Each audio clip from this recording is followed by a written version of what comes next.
sou preparador físico de luta, eu conheço muito de luta, de organização, mas não é só porque eu estudei. Eu tenho todo um histórico de pessoas que cruzaram o meu caminho que, cara, me deram uma bagagem absurda. Eu treinei judô quando criança, pratiquei um pouco, cheguei pro Flamengo treinar um pouco, treinei muito pouco tempo, mas cheguei a treinar no Flamengo. Eu fui aluno, por exemplo, do pai da Mackenzie, do Megaton. Pô, ele saiu do Brasil, se não me engano, em 88, 89. Então, tem um tempinho, né? O Celção, inclusive, mandou uma foto dele com o Megaton. Eu tenho a foto lá em casa do Celção apitando luta da minha irmã. Caraca, que Vou mandar pra você, Instagram. Minha irmã ali deve ter uns 6, 7 anos, de esquimoninho, Celção arbitrando luta dela, gigante, forte pra caralho.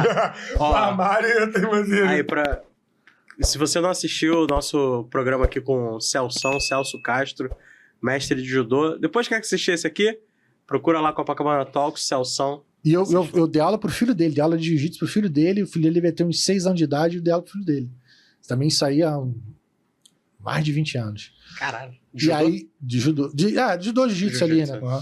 E aí fui pro jiu-jitsu, treinei jiu-jitsu. Na época, assim, eu lembro na época que eu era faixa azul, a gente tinha um treino da equipe, eu ia treinar, tava o Rodrigo Comprido, que é meu amigo até hoje, veio aqui, inclusive. Pô, campeão mundial 2 vezes absoluto. Tava o Traven, Esfirra, aí tinha a galera mais leve, que era Ricardinho, Tererê, entendeu? Então, eu não treinava com eles, eu era faixa azul, eles já eram de faixa roxa, marrom, mas você vê os caras trocando ideia. E aí eu fui ficando mais velho, fui treinar judô no Sion, na época do Sion, que o Vasco montou equipe de tudo, porra, os melhores do Brasil treinavam judô ali. Aí tive a oportunidade de ficar muito amigo do Pedro Rios, treinei com o Pedro, tinha Pedro, Antônio, Beto Leitão, o falecido Beto Leitão, criador da luta livre, o cara que eu aprendi muito, troquei muita ideia com ele, e aí você vai passando. Hoje eu trabalho com atletas de tudo que é equipe, então eu tenho muito contato com os principais treinadores, trabalhei muito tempo com a Nova União, escutei muito da ideia puxando treino, organizando as coisas, o próprio Pedro Riso, não como atleta, como lutador, mas como coach, o Pablo Sucupira, que é um cara inteligentíssimo, que é o da Fight Nerd, que ele, para mim, na minha opinião, ele tem uma visão assim no MMA de estratégia, assim, absurda, assim. Ele é o head coach ali da Fight Nerds. Você vê ele falando, assim, das leituras que ele faz, é absurdo. Análise assim. técnica do adversário, que você diz, enfim, de como vai fazer a estratégia da luta. Inclusive, na última luta do Caio, o Caio seguiu 100% a estratégia, o Caio tava com a costela quebrada. Caraca. Ninguém sabe, ele tava com a costela quebrada. O cara tem coragem de lutar com a costela quebrada. Na verdade, o que aconteceu? Ele teve uma lesão na costela. Minha mãe quebrou a costela, ficou 3 semanas de cama, pô. Ficou 3 semanas sem fazer contato. A gente adaptou o treino todo e ele foi lutar. Aí sentiu no primeiro round, ele sente bem a costela, chegou a fazer a infiltração, tudo direitinho, aí depois fez o exame que estava fraturado. Caralho. Eu ia te perguntar, assim, embora ele tenha vencido a luta, se você como é que você avaliaria o desempenho dele, né? Depois da preparação e tudo. Mas agora você falando isso, então foi excelente, né? E aí muita gente questionou, porque você não nocauteou, você deu um knockdown e não entrou. Cara, o adversário que ele pegou era mais alto que ele, tinha um overhand, ele abaixava a cabeça, dava muito bem, então é difícil você entrar na radiação dele. O cara tem um chão de excelência, finalizou uma galera do UFC. Então o Caio dava knockdown nele, se afastava. Entendeu? Quer ver um exemplo de quando você erra na estratégia da luta? Foi o Marreta com o Glover Teixeira. O Marreta matando o Glover, aí o Glover cai praticamente nocauteado, aí ele vai pra dentro. Aí o Glover respira, escala, finalizando o Mata-Leão. Se o Marreta recua, manda o Glover ganhar em pé, ele nocauteava o Glover. Então, como é importante a gente se manter na estratégia da luta. Aí, como eu tava falando, assim, esse meu contato com essa gama de treinadores, conheci o Marquinhos Tatu na época do Vasco, que é uma das grandes referências da preparação física de luta, foi um dos grandes pioneiros. Ele fez 2 ciclos olímpicos com a seleção brasileira de judô. Estudei com o pessoal de Cuba quando veio ao Rio, com a equipe olímpica de boxe de Cuba, do PhD Pedro Roque Antero. Então você vai vendo todo o histórico que foi construído pra gente estar chegando e falando aqui hoje que atleta não corre. Entendeu? Tudo pra sustentar que atleta não corre. Não, mas... E aí a gente vai vendo realmente, cara, toda a bagagem que você tem ali construída durante anos. Que a gente tava falando o que eu faço para ser um preparador físico. Então você tem que ter... Eu tive o mérito e a sorte de ter pessoas muito boas que cruzaram o meu caminho. Sempre me relacionei muito boas com elas. Acho que de todos os treinadores que eu passei, conheci, até atletas, dificilmente alguém vai falar mal de mim. O cara pode falar que não gostou do meu método de treino. É diferente. Entendeu? Cara, mas pode ter opinião. Eticamente, profissionalmente, assim, cara, não tem o que reclamar. Sempre cumprir tudo organizado, tudo que foi combinado, entendeu? Mas pelo que eu entendi, você começou na Aliança, é isso? A gente era da Aliança na época. E como é que foi essa... Porque assim, desde que eu te conheço, você tava muito próximo ali do pessoal da Nova União. Porque eu trabalhei muito tempo com a galera da Nova União, ainda trabalho com alguns atletas, o Cauê mesmo, tá indo bem na UFC, trabalha comigo. Eu tive muitos atletas da Nova União, acabou que a maioria migrou para os Estados Unidos. Eu ainda trabalho com eles, só que eles não estão ali e eu passei a não estar mais presencialmente lá na Nova União. Na Nova União não, trabalhando com os atletas da Nova União. Você ainda tem o esquema de planilha, né? Isso aí eu tô falando de 15, 20 anos atrás. Cara, eu anoto... E hoje em dia, com os atletas online, o controle é outro. Mas com os atletas presenciais, eu anotava tudo que acontecia no treino. Tudo, carga, tudo. Aí, por exemplo, você botou 40 kg de supino hoje. Aí semana que vem a gente vai fazer supino de novo, já tem a referência ali. Pô, não consegui. Por quê? Tô com o ombro doendo. Pô, não dormi legal. Vou botar 35. 35. Relatou que dormiu mal, tá com o ombro doendo. Isso te leva à excelência. Pô. E aí que tá. Vamos lá. Aí não tô falando de atleta, né? Tô falando de pessoas normais. Atleta profissional, tem amador e profissional. Não, tô falando do amador, né? Do amador. Vale a pena ele registrar isso tudo?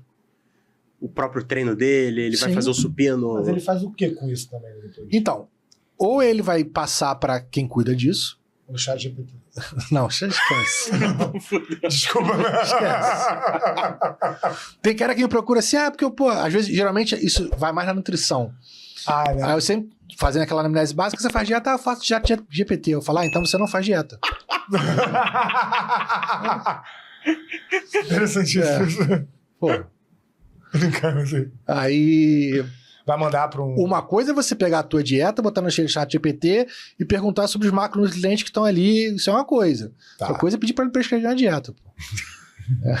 Chat tem X quilos, X altura. Mas uma galera faz isso, cara. Uma galera. Eu tenho um atleta que não é atleta, ele compete bastante, luta mundial, tudo, mas ele não vive disso. Ele sempre tem problema com peso. Aí eu sempre falo, cara, você tem que ter um nutricionista. Não, mas eu fico no ChatGPT. Aí tá dando certo, o cara nunca consegue bater o peso certinho, sempre sofre. E ele ainda insiste que ele vai ficar no ChatGPT. Não vou pagar nutricionista, não. Desculpa. Cortei sua pergunta do Léo, desculpa.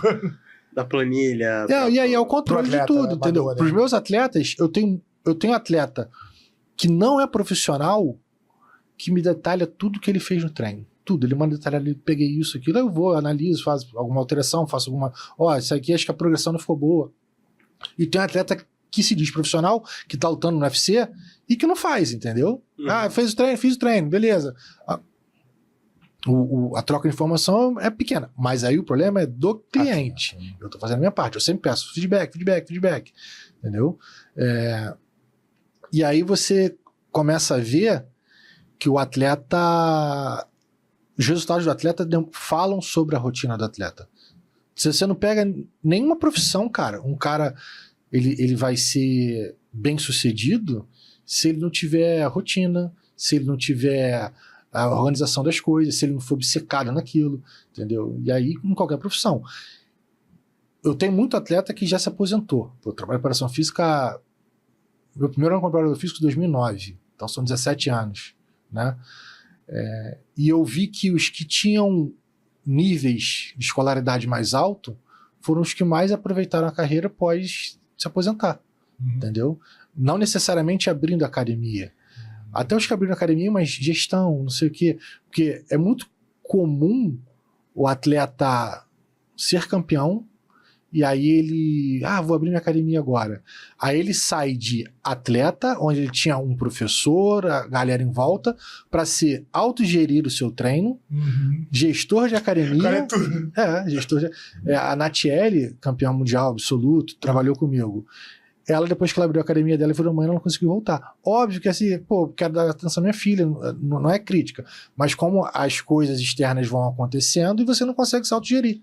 Escolhas também, né? Prioridades. Aquela velha analogia de funcionário, né? Ser melhor funcionário, você promove ele a gestão e acabou, né? O cara era bom, executou. Exatamente. Pode acontecer, né? E ele não conseguiu. E aí, o que eu tava falando, é esses atletas que eu vi que, vou brigar, abrir na academia, quanto era o maior nível de escolaridade deles, melhor eles conseguiram gerir. Os caras que eram formados, entendeu? Você pega atleta que... é incomum, né? É incomum. O Felipe Costa, ele ganhou tudo no jiu-jitsu, campeão mundial peso galo, campeão europeu. Trabalhei com ele muito tempo. Hoje em dia ele está treinando comigo ainda, ele já não compete mais, mas trabalha bem-estar. A gestão de carreira que o Felipe fez dele ali, ele era um cara que viajava o mundo inteiro dando seminário, na época que não existia Instagram. Uhum. Entendeu? Então como é que ele se promovia? Como é que ele fazia? Ele tinha ali, ele formado em jornalismo. Aí você muda a cultura, entendeu? Entendi. E aí isso influencia muito.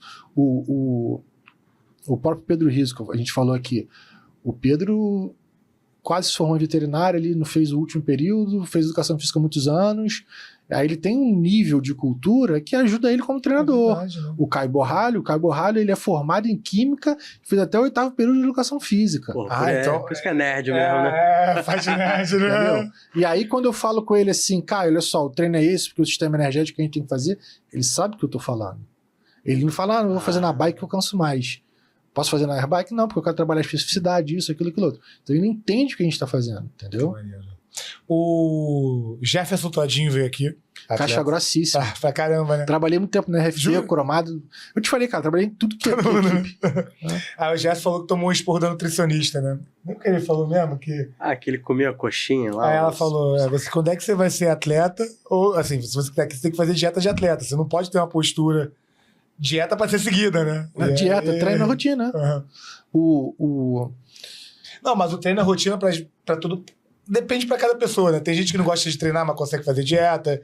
Às vezes tem gente que gosta de treinar pra caramba, mas a dieta já não é tão... O que eu vejo disso aí é muita coisa mental. E a gente não pode culpar, porque às vezes o cara tem as dificuldades dele do dia a dia. A gente esquece o atleta da pessoa, né? A gente não consegue... Sim. Eu não sei se vocês assistiram o filme Coração de Lutador, sobre o Mark Kerr. Ainda não. Eu nem sabia disso. Com The Rock. Ele ficou igualzinho. Mas porra, Tarcísio. Eu não vejo filme, cara. Eu não tenho ideia.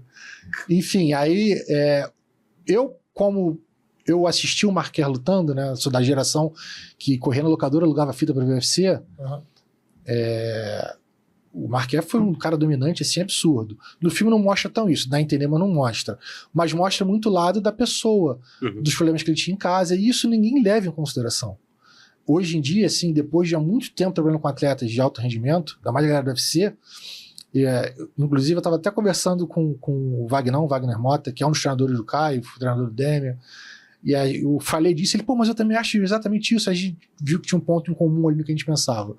3 tipos de atleta. O cara que quer ser campeão do UFC, e ele vai fazer o que for necessário para ser campeão do UFC, inclusive escutar quem está ao redor dele. Não. O cara que quer estar no UFC, ele vai ali, ele ganha uma luta, perde uma luta, você fala com ele e fala, não, eu quero ser campeão, mas ele não faz tudo que é necessário para ser campeão. Inclusive abrir mão de muita coisa, entendeu? E o cara que quer chegar no UFC. Eu quero chegar no UFC. Chegou no UFC, tá bom ali, ele vai fazer, daqui a pouco ele sai fora. Ele conseguiu chegar. E isso é real. Entendeu? Se você para quem tá do lado de cá, do meu lado, que é o que convive com o atleta, que vê o dia a dia do atleta, que vê a alimentação do atleta, que viaja com o atleta, entende muito bem isso que eu tô falando. E você identifica isso? Exato, identifica. Então você identifica, quando você já chega o cara pra vocês falando isso. Porque o cara não fala isso, né? Geralmente, só quero chegar. No início não dá pra perceber, não. Você vai percebendo no desenvolvimento do trabalho com ele ao longo dos anos. Ao longo de um ano você já percebe o que ele quer. Entendeu? E aí vai o meu nível de cobrança